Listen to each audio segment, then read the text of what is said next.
پرېږدي او فرعي کارونه وکړي.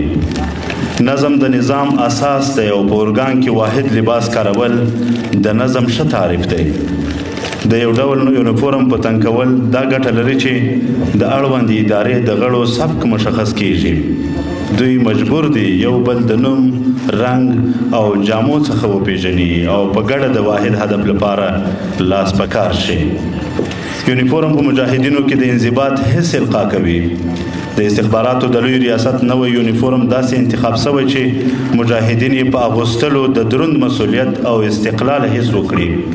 دا چې د تیرې مزدوري ادارې ملي امنیت ملیشو له مشخص لباس او یونیفورم څخه په استفادې په افغانستان کې وحشت خپراوه او خلک یې ځورول، نو ولس ته هم دغه ډول یونیفورم خوند نه ورکاوه او په لیدلو سره یې همغه پخواني د ظلم او وحشت وختونه سترګو ته درېدل.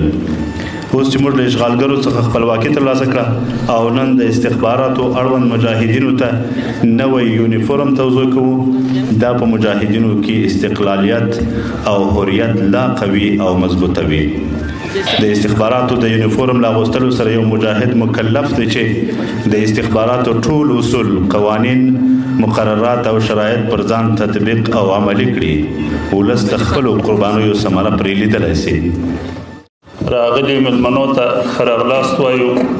وتوانېدو چې دا رسمي یونیفورم ملګرو ته توضیح کړو.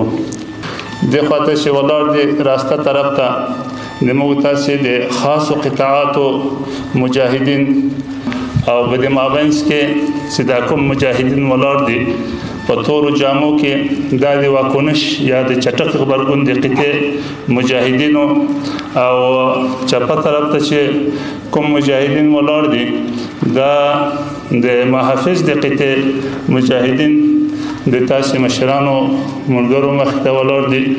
دفاع د وزارت قواوې دي او که د داخلي د وزارت دي او که د استخباراتو دي، دا ټولو دا وظیفه ده